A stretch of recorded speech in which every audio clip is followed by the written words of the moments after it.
बिस्मिल्लाहिर्रहमानिर्रहीम। अस्सलाम वालेकुम नाज़रीन, मैं हूँ महरीन सत्तैन और देख रहे हैं आप मेरा यूट्यूब चैनल।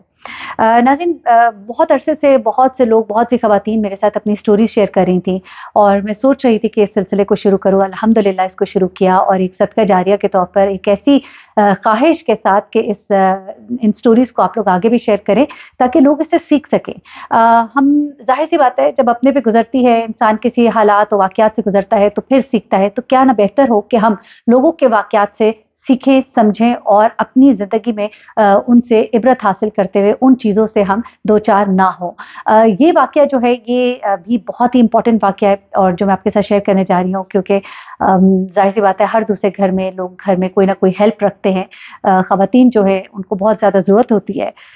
घर के काम जो है कोई आसान काम नहीं है। बेशक मर्द हज़रात जो हैं वो बाहर जाकर काम करते हैं, आजकल तो ख़वातीन भी बराबर का काम करती हैं, लेकिन उन्हें घर आके भी बहुत से काम करने होते हैं और घर के काम आसान नहीं है। बच्चों को देखना, बच्चों की रिस्पॉन्सिबिलिटी, सफाई-सुथराई, खाना-पीना, 3 वक़्त का खाना-पीना, बड़ा काम होते हैं छोटे-छोटे। तो ऐसे में आपको हेल्प की ज़रूरत पड़ती है। हेल्प रखते हुए कई दफ़ा हम थोड़ी कोताहियाँ कर जाते हैं, जिस तरह कई दफ़ा हम लोगों को रखते हुए इतनी ज़्यादा जाँच-पड़ताल नहीं करते, जबकि लोग अब बहुत अवेयर हो गए हैं।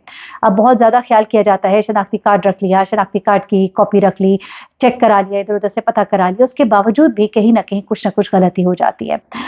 लेकिन यहाँ पर सिर्फ़ जो लोग मुलाज़िम रखते हैं उनके लिए नहीं, बल्कि जो मुलाज़मत करते हैं, जो लोग, ज़ाहिर-सी बात है, जो लोग मेहनत करने, रिज़्क़ हलाल कमाने अपने घरों से निकले हैं, उनकी ज़िंदगियाँ बहुत कीमती हैं, वो बहुत कीमती असासा हैं और वो जो लोग हैं, जब वो बाहर निकलते हैं, तो वो भी किस तरह की परेशानियों का शिकार होते हैं और ख़ास तौर पे माएँ, जो समझती हैं कि हमारे घर में सब ठीक है, वो औरतें जो समझती हैं हमारे घर में सब ठीक है, लेकिन उनको नहीं पता होता कि उनकी नाक के नीचे क्या हो रहा है और वो सोच भी नहीं सकती और उन्हें पता ही नहीं होता कि उनकी नाक के नीचे उनके घर वाले, उनकी औलादें क्या कुछ कर रही होती हैं।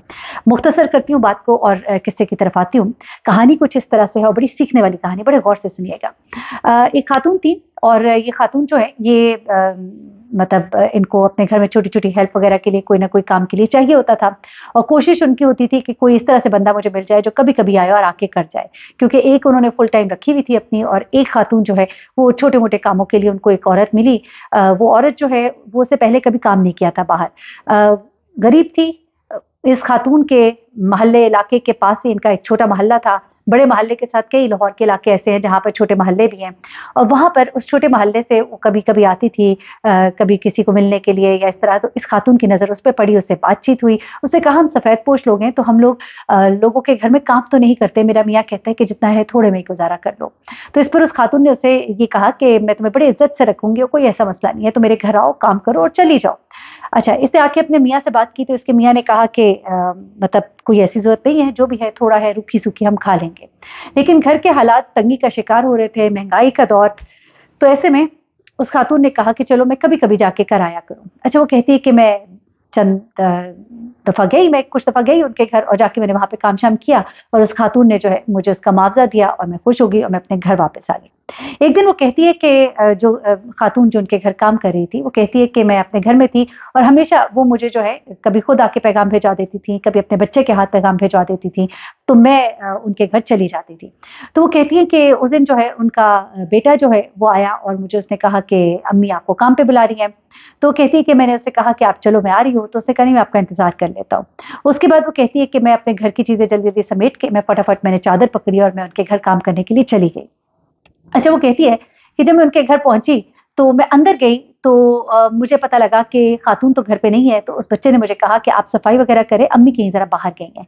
वो कहती है मुझे ज़रा अजीब-सा लगा क्योंकि इनके घर में मर्द होते हैं और मैं जब भी काम करती थी तो बाजी हमेशा घर पे होती थी। तो मुझे ज़रा, क्योंकि मैंने देखा कि इनके दोनों बेटे भी घर पे थे, एक कज़न भी घर पे था और मुझे घर पे बाजी भी नज़र नहीं आ रही थी, तो मैंने उठते हुए उनसे कहा कि मैं जब बाजी आएँगी तो मैं आ जाऊँगी। वो कहती है मैं दरवाज़े की तरफ बढ़ी तो उन्होंने फ़ौरन ही, जो उनका कज़न था, उसने आगे लपक कर घर का मेन दरवाज़ा था उसे कुंडी लगा दी।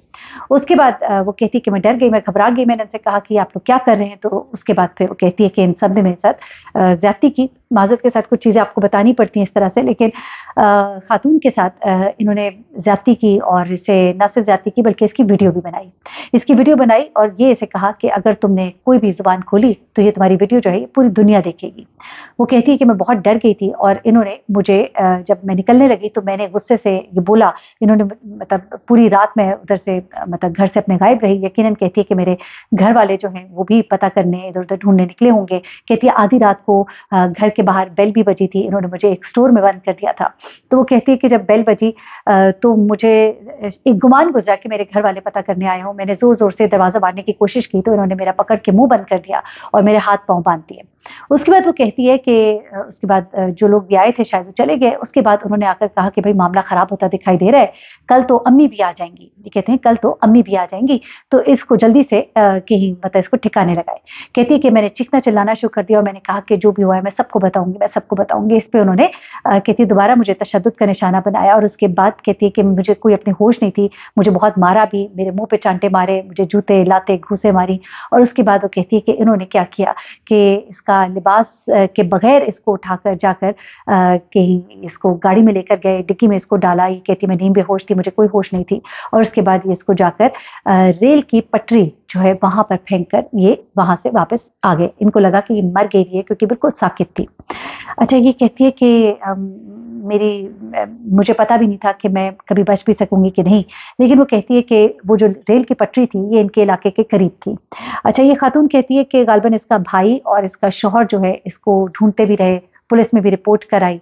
तो जिस वक़्त कहती है कि वो तलाश कर रहे थे, उस रेल की पटरी के पास से जब गुज़र रहे थे तो किसी शख़्स ने उनको बताया।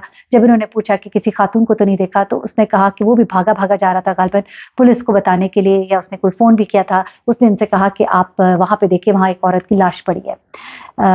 ये कहते हैं कि मेरा मियाँ और मेरे भाई जो हैं वो वहाँ पे लपके और फिर मेरे शौहर ने मेरे ऊपर अपनी कमीज़ और अपनी चादर डाली जो भी, और उसके बाद ये मुझे लेकर आए और उसके बाद हमने पुलिस को इन्फॉर्म किया।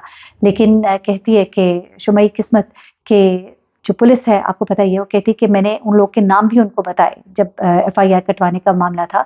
तो कहती है कि उन्होंने उन 4 लोगों के नाम लिखने के बजाय एक रैंडम नाम अली लिख दिया उसमें कि फलाने शख्स अली ने। वो कहती है कि मेरे शौहर ने उन्हें कहा कि नहीं आप ये प्लीज़ सारा लिखिए कि ये सारे लोग, लेकिन वो फिर कहती है कि उन लोगों ने हमें टाल-मटोल करके वापस भेज दिया और कोई मेडिकल भी नहीं कराया। वो कहती है कि हमें तो बाद में मतलब ज़ाहिर-सी बात है एक परेशानी का आलम था, एक तकलीफ़ का वक़्त था और वो कुछ समझ भी नहीं आ रही थी। लेकिन उसके बाद वो कहती है कि उसके बाद जब हम दोबारा गए तो पुलिस ने जो है हमें कहा कि मामले को रफ़ा-दफ़ा करो, पैसे ले लो और मामला ख़त्म करो। तो वो कहती है कि हमने इस बात से इनकार कर दिया। उसके बाद उसने क्या किया कि इस खातून के शौहर को, इसके बच्चों को भी थाने में बंद कर दिया। इसके शौहर को, बच्चों को मारा-पीटा, फिर इज़्ज़त-ओ-ख़ूब किया, डराया-धमकाया और कहा कि अगर नहीं करोगे तो किसी को मुँह दिखाने काबिल नहीं रहोगे। यहाँ तक कि ये कहती है कि वहाँ का जो सब इंस्पेक्टर था उसने इसके साथ ज़्यादती करने की भी कोशिश की कि अगर तुम इस तरह नहीं करोगी तो ये हो जाएगा और जो भी जिस तरह डराया धमकाया। अच्छा अब ये तमाम मामला तो हो गया। उसके बाद ये कहती है उन्होंने हमसे अंगूठे लगवाए, दस्तखत करवाए और ये रोते-धोते अपने घरों को वापस आ गए क्योंकि अब ये कुछ भी नहीं कर सकते थे, ना इनका कोई मेडिकल कराया गया ना कुछ और। अच्छा उसके बाद इन्होंने दूसरे तरीके से आए, इन्होंने मीडिया से राब्ता किया और उसके बाद फिर दोबारा से जब इनका केस खुला और उस खातून के घर पर छापा मारा गया तो वो खातून बिल्कुल ही इस बात से बेबहरा थी। पुलिस जब उनके घर गई तो इन लड़कों ने आपस में मामला तय करने की कोशिश की। ये बाद में पता लगता है कि इन लड़कों ने उस पुलिस वाले को कुछ पैसे-पूसे दिए और उसे कहा तुम्हें और भी माल मिलेगा, इस मामले को किसी तरह खत्म कराओ। अब वो खातून जो है जब पुलिस वहां पर पहुंचती है तो वो खातून जो है उसके तो पांव तले जमीन निकल जाती है। वो एक रहमदिल औरत थी। उसने मतलब इस लड़की ने जब अपनी रिपोर्ट भी दर्ज कराई तो उसने बताया कि उस औरत का रवैया मेरे साथ बड़ा अच्छा था। मैं थोड़ा सा भी काम करती थी तो वो मुझे ज्यादा ही पैसे देके भेजती थी, मुझे कपड़ा वगैरह चीजें। तभी जब भी वो मुझे बुलवाती थी तो मैं फौरन उसके पास चली जाती थी। मैं किसी और के घर मैंने काम भी नहीं किया क्योंकि उसने मुझे इज्जत से रखा था। अब जब इस खातून के घर पुलिस वहां पहुंची और उस वक्त वो खातून भी घर पे मौजूद थी तो उसके सहन खता हो गया। उसे समझ नहीं आई कि ये हुआ क्या है। वो सोच भी नहीं सकती थी कि मेरे अपने बेटे, वो बिल्कुल इनकारी हो गई। उसने कहा ऐसा हो ही नहीं सकता, सवाल ही नहीं पैदा होता। उसके बाद ये खातून जो है ये खुद उस औरत के घर पहुंची, ये जो वालदा थी उन बच्चों की, वो वहां पे पहुंची और उसने कहा कि तुम मतलब मैंने तुम्हारे साथ इतनी नरमी की, मैंने तुम्हारे साथ इतना अच्छा सलूक किया और तुमने मेरे साथ ये किया कि तुमने मेरे ही बेटों पे इल्जाम लगा दिया। वहां पर फिर इस औरत ने, इसके मियाँ ने इसके मतलब वहां पे उसको रोते रोते सारा वाकया बताया और उस औरत ने कहा कि हमारे साथ तो जो सलूक हुआ हम आपको बयान भी नहीं कर सकते। اور اس پر وہ عورت جو ہے وہ پریشان ہوگی اور اس کے بعد پھر وہ ظاہر سی بات ہے جو بھی معاملہ چلا اور اس نے پھر معافی تلافی اور جو بھی معاملات چلے، لیکن ظاہر سی بات ہے پھر وہ اپنے گھر آ گئی، دینا ساتھ اس نے اپنے بچوں کا ہی تھا، لیکن شاید اس کو سبق تو مل گیا ہوگا کہ آئندہ اپنے بیٹوں کے لیے اپنے گھر میں ایسا کوئی ماحول نہ چھوڑ کے جائے، اپنی کام والیوں کو بتا کر جائے کہ کبھی میں نہ ہوں اور تمہیں بلایا جائے تو گھر کے اندر بھی نہ داخل ہو۔ یہ بھی خیال رکھیے، اپنی کام والی جو خواتین ہیں، جو بچیاں آتی ہیں آپ کے گھر ہیلپ کے لیے، ان کو آپ بتائیے کہ اگر میں گھر پہ موجود نہیں ہوں نا تو تم نے گھر کے اندر قدم بھی نہیں رکھنا۔ آپ بے شک سمجھتے ہیں میرا بیٹا بہت نمازی ہے، وہ خاتون کہتی ہے میرا بچہ تو مسجد میں جا کے نماز پڑھتا ہے۔ آپ کا بچہ مسجد میں جا کے نماز پڑھتا ہے، یہ کس بات کی گارنٹی ہے کہ وہ کچھ نہیں کر سکتا؟ آپ کا بیٹا، آپ کا شوہر، آپ کا گھر کا کوئی بھی مرد جو ہے، آپ اپنے گھر میں آنے والی خواتین کو خاص طور پہ تنبیہ کریں کہ دروازے پہ جب بیل دو تو بلواؤ کہ باجی کو بلائیں، باجی آئے تو پھر اندر آئے۔ اگر گھر کے مرد آتے ہیں تو گھر کے اندر مت داخل ہو۔ یہ ان بچوں کو بھی ویڈیو میسج کریں جو لوگوں کے گھروں میں کام کر رہی ہیں، تاکہ ان کو بھی پتا ہو کہ کسی گھر میں جانا ہے تو اپنی حفاظت کیسے کرنی ہے۔ اپنا بہت خیال رکھیے گا، دعا میں یاد رکھیے گا۔ اللہ حافظ۔